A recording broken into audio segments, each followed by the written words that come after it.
Hello and welcome to this video on the Pali form of consonantal stems in at, mat and vat, also ant, mant and vant. I would urge you not to attempt to study the Pali version of these stems before doing two things. Firstly, having mastered the Sanskrit version, which is on the parallel video to this. That's the video on Macdonnell 85 to 86, which is much simpler. And also having mastered, which probably most of you will have by now if you got as far as looking at this, before you've mastered the ordinary a declension in Pali. That's the declension of nominals, that's nouns and adjectives for these purposes, ending in a short a.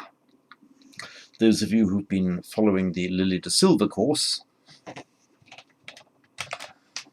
at least as far as lesson 7, will have got that. Now, the reason I say that you should master those two other things first, the declension of the nouns and adjectives in short a, and the Sanskrit version of the stems in at, mat and vant, is because if you don't, the Pali is going to look pretty wild and all over the place. Let me just flash up here the relevant page from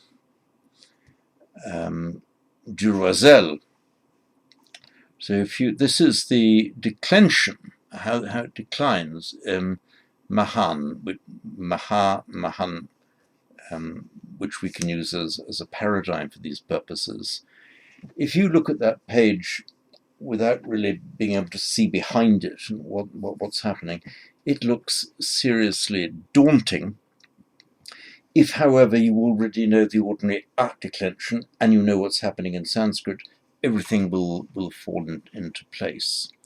And it's also pretty daunting if you look at the declension of dhima there, and Gunava a further page down. It's all a lot easier than it looks, provided you start at the right place.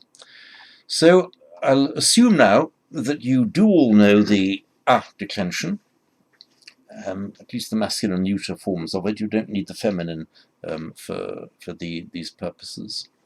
And I will assume for these purposes that you have all looked at the Sanskrit version of this video, that is the Macdonnell 85 to 86.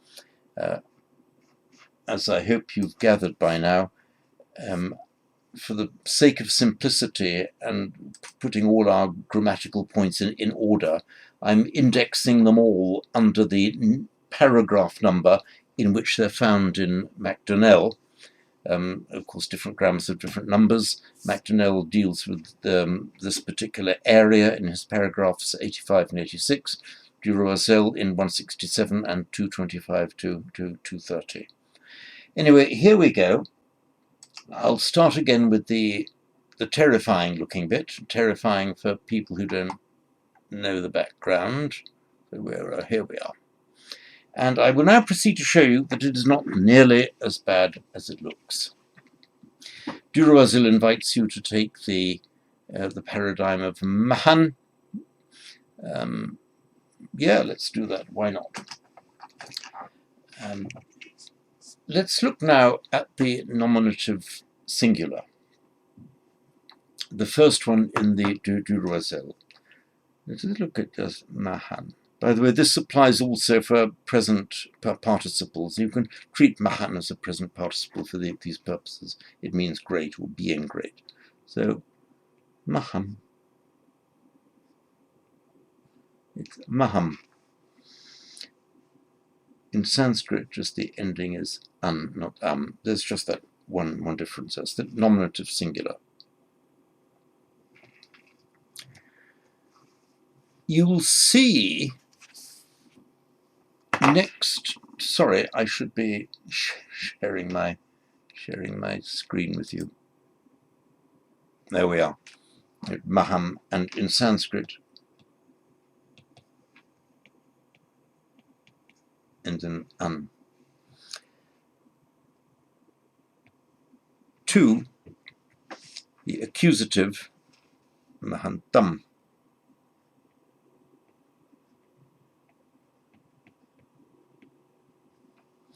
What I will do, I will follow I'll use the Sanskrit, the same Sanskrit verb that I used in the Sanskrit version of this video. I'll use adam. Okay. That was the one that we use. It's the one that MacDonnell uses in his paradigm. So you've got adam. And the accusative is the same, adantam. Adantam. That's the root from the root ad, to eat. Adan, nominative, adantam, accusative.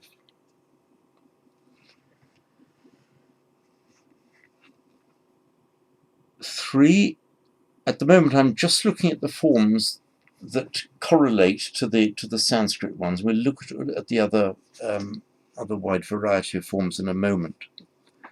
Look at the instrumental. Now you remember in Sanskrit it was adatta, that in the singular we had the nasal, the N, and accusative, the NT. They appeared only in the nominative and the accusative. Now in the primitive earlier form of declension in Pali, it was the same.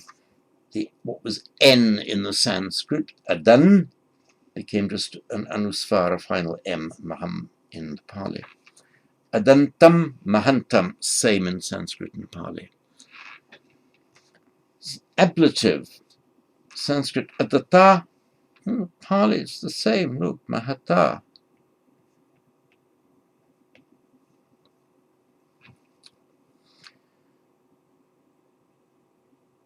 The 4th, for the dative, in Sanskrit, adate.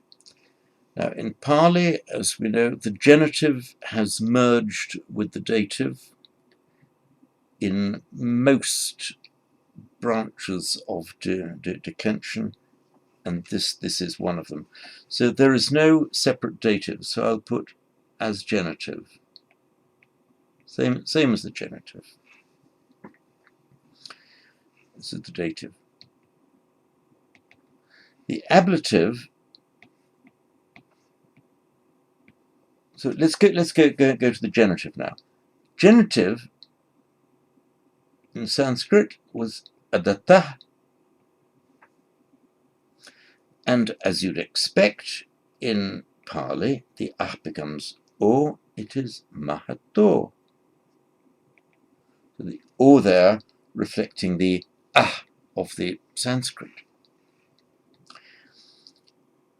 Locative in Sanskrit, you remember, it was adati, and in Pali, true to form, mahati.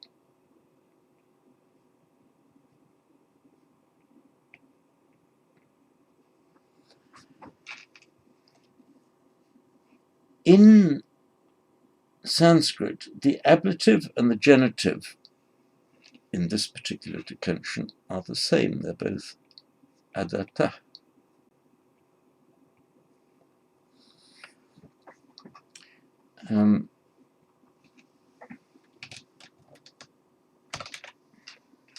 So what's happened to the ablative here?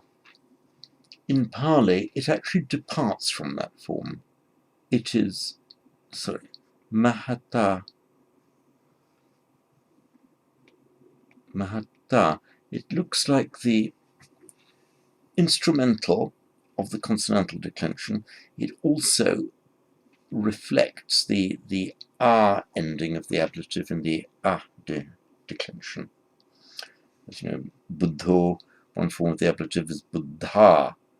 You can also have buddhamha and so on. Buddhasma, buddhamha, buddha, ablative.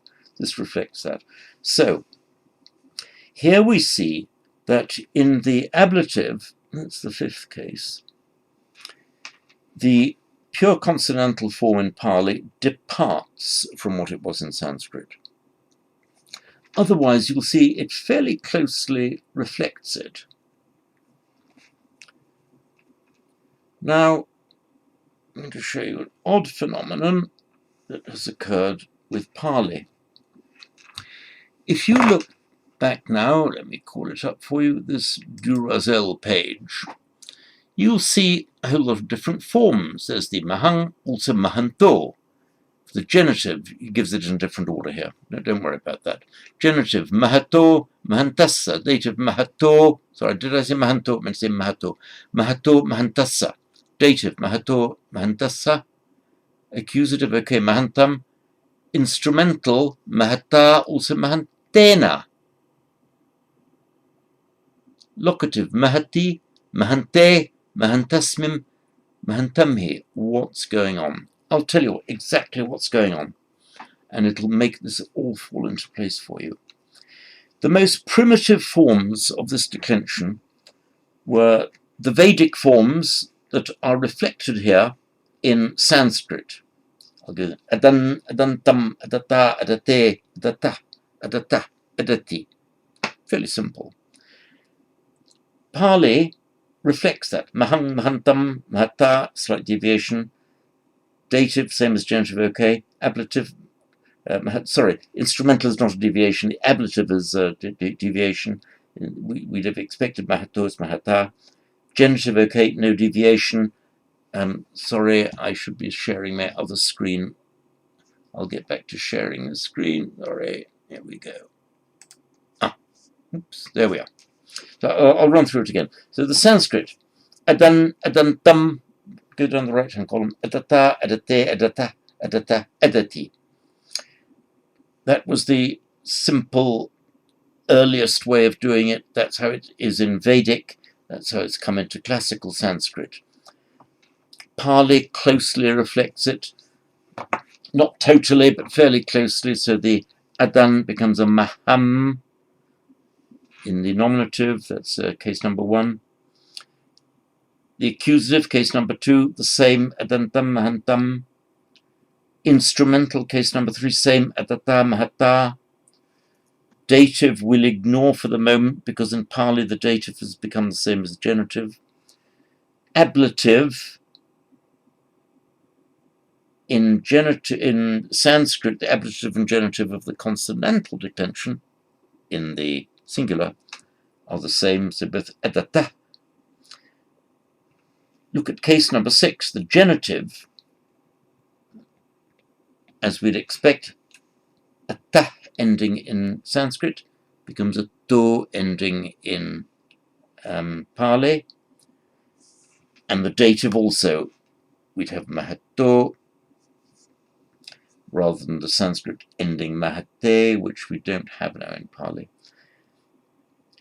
The ablative, that's case number 5. Okay, there's a departure. We'd have expected to see mahato if it was going to reflect the Sanskrit, but it doesn't.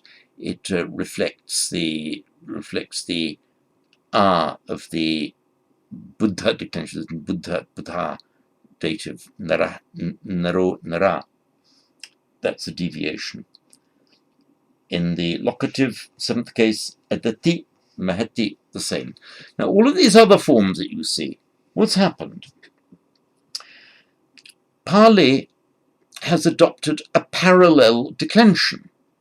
So Pali has departed from the Sanskrit, not departed from it, it's maintained this primitive form of declension, but side by side with it, it permits declining this form of noun, of nominal I should say, exactly as if it were an ordinary a declension, the one that we've learnt, the most common one. So these two exist now side by side. That is why, if you look now in Duracell, let me just call up the Duracell page for you. So I'm highlighting Maham and Mahanto there. So the Maham is the one that follows the Sanskrit, but the Mahanto is exactly the same as the ordinary a declension, Buddho, Naro, and so on. samano, viharo. And exactly the same for the other cases.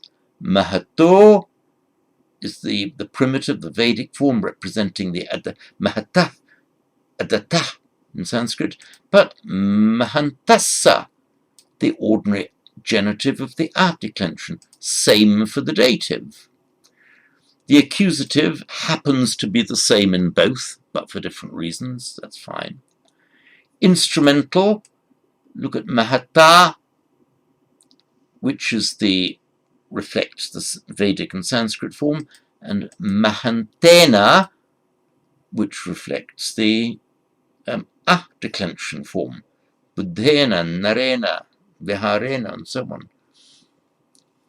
Ablative, as I said, a slight deviation. We'd have expected mahato, but it's mahata. But look at the other two forms given in Duracell, mahantasma and mahantamha. They exactly reflect the a declension as well, which you've already learnt. Now look at the locative.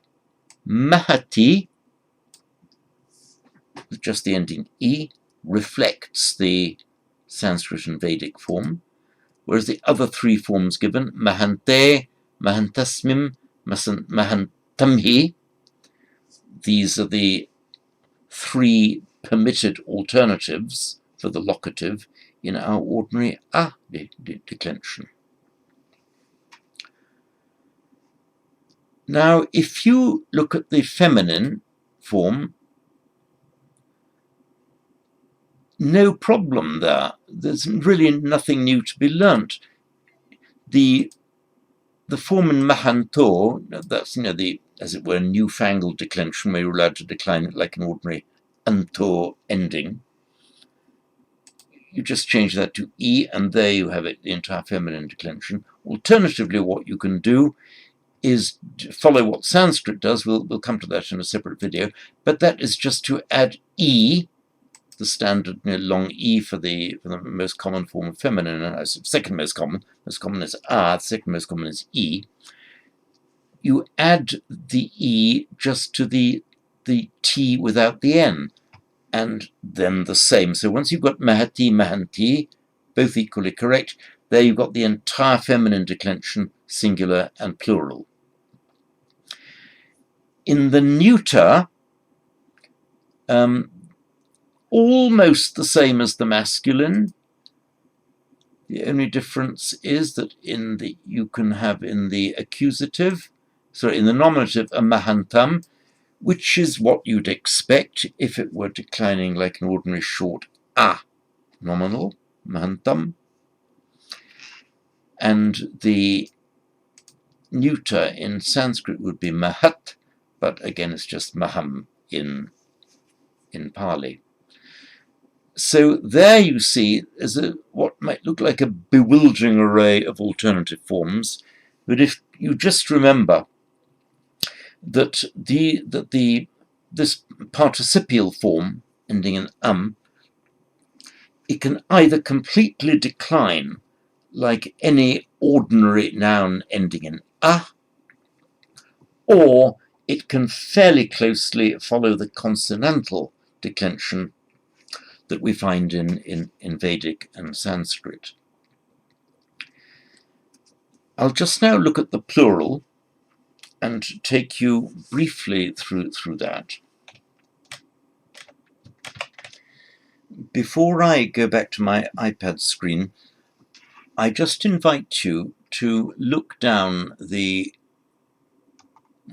plural, here we are. Sorry, all getting highlighted. So there's the plural. Just look down. All I need you to look at for the moment is the masculine. If you look down, you'll see that there is an entire series of forms that exactly reflect the a declension, and they will already be familiar to you. The mahanta, mahantanam, dative mahantanam, accusative, mahante, instrumental, mahantehi, mahantebhi, ablative, the same, mahantehi, mahantebhi. locative mahantesu, vocative mahanta.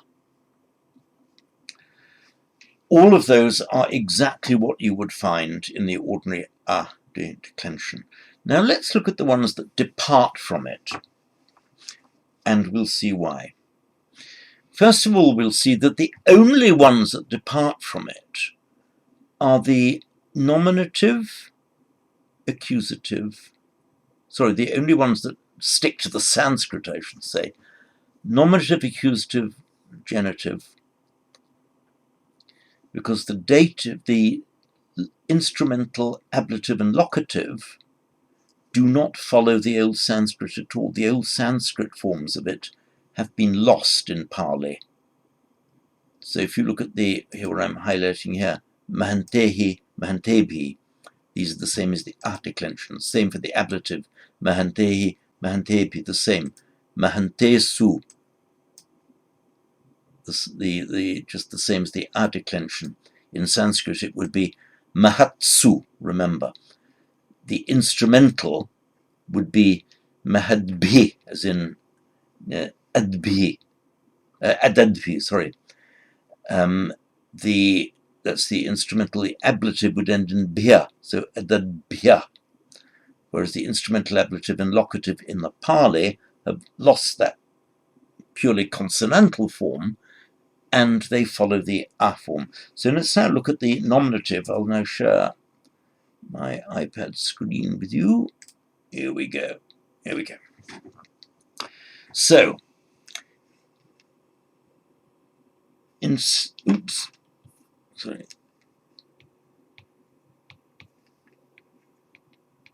Sanskrit, the plural was adanta. And in Pali, as you would expect then, to reflect that, there's the mahanto, anta, anto, exactly as you would expect, as normal, an ah ending in Sanskrit, becoming an o in Pali. Now look at the accusative. That departs a bit. If it were an ah declension, the Buddha's accusative buddhe, the men accusative nare.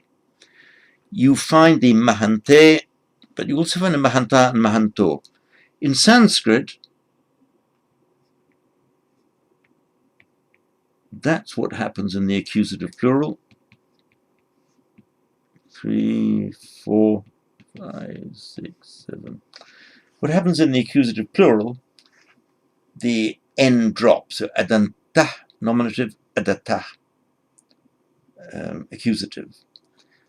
Pali doesn't have that form. You might expect to see mahato, mahanto, yes, expect that for the nominative. You might expect mahato for the accusative, but no. You have mahante following the ah declension. You also have mahanta and mahanto.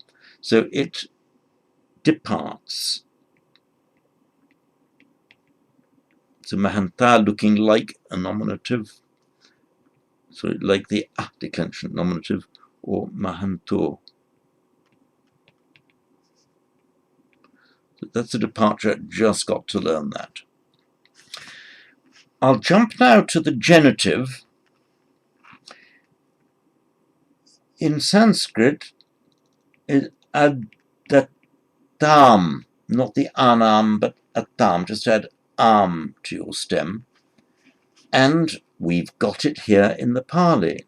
Mahatam. Look at that. Mahatam. As you would expect. And of course the dative, number 4, same as the genitive, as genitive. For the instrumental, remember in Sanskrit, adadbhi, but that is not reflected at all in Pali. For the instrumental, Pali purely follows the A declension. Let me draw a column down the middle here.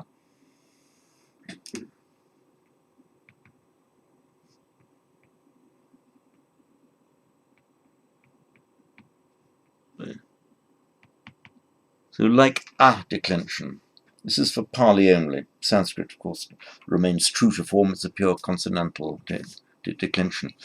Now look at what happens in the Pali here in the plural. The instrumental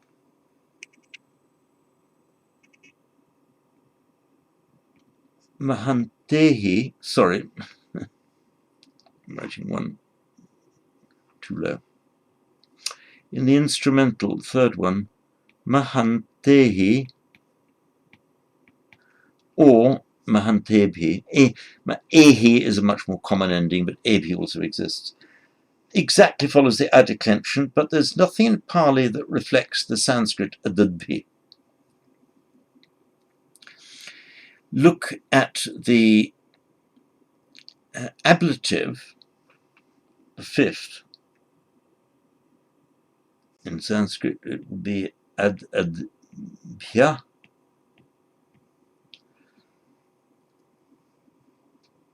In Pali, it's exactly the same as the instrumental. So, mahantehi, mahantebhi. So, again, Pali has lost, for both the instrumental and the ablative, Pali has lost the consonantal form of the declension that Sanskrit has. For the locative, it's the same. Sanskrit just ends in su. And adatsu. Pali, again, treats it like a pure A declension, so it has mahantesu.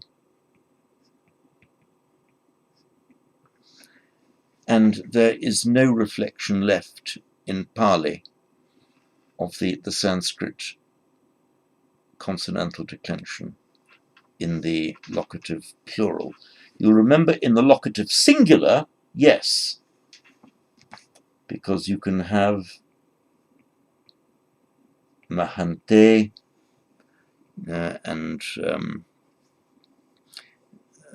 mahantasmin, mahantamhi, exactly like the A declension, but the Pali retains this just mahati, like exactly like the Pali consonantal.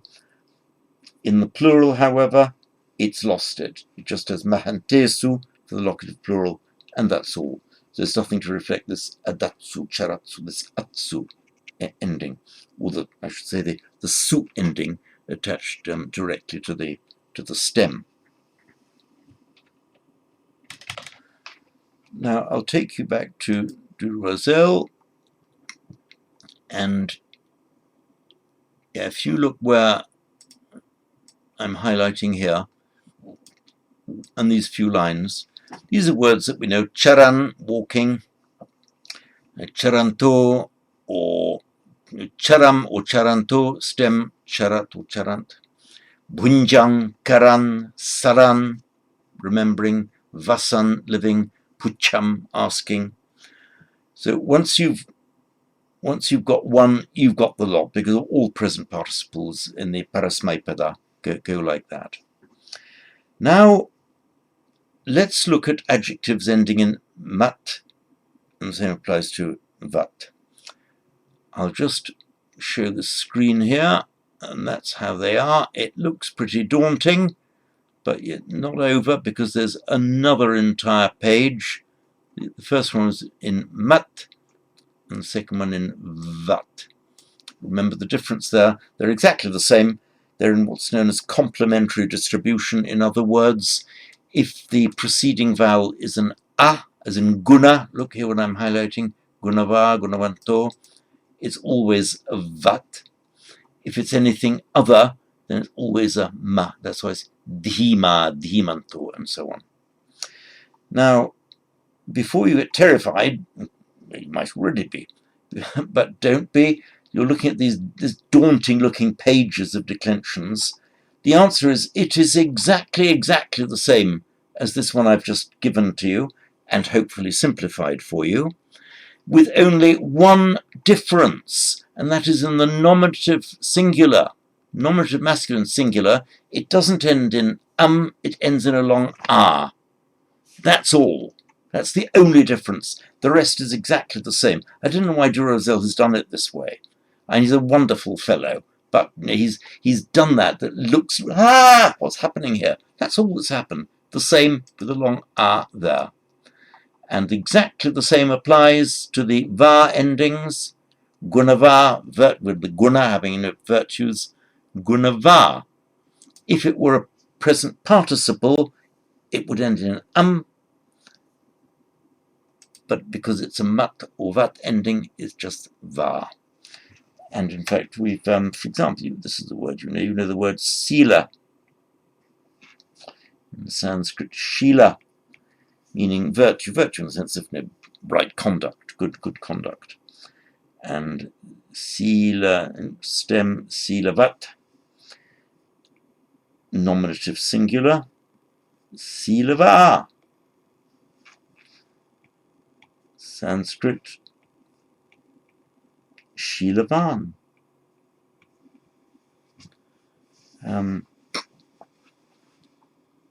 Di, root meaning intelligence. Now, because it's got the vowel preceding not an a, therefore it has to be an m. So dhimat, stem dhimat. In Sanskrit, nominative singular, dhiman. In Pali, nominative singular, dhima. That's all there is to it. And the rest of it, after the nominative singular, the whole of the rest of it declines exactly like this mahan and mahanto that we've just been doing. So that's why I say, if you master the ordinary short a declension, the most common declension, first, also master what it is in Sanskrit, and then, as I say, hopefully everything will fall into place, and these frightening-looking tables of declensions will become transparent and easy. So, in a later video, I will be doing examples in use, just to gather together various examples. But it won't really add anything, well, I don't think it will add anything from the grammatical point of view to what I've said here. So I urge you, learn these well, and you'll save yourself a lot of hassle in times to come. So good, that's it on this video. Thanks.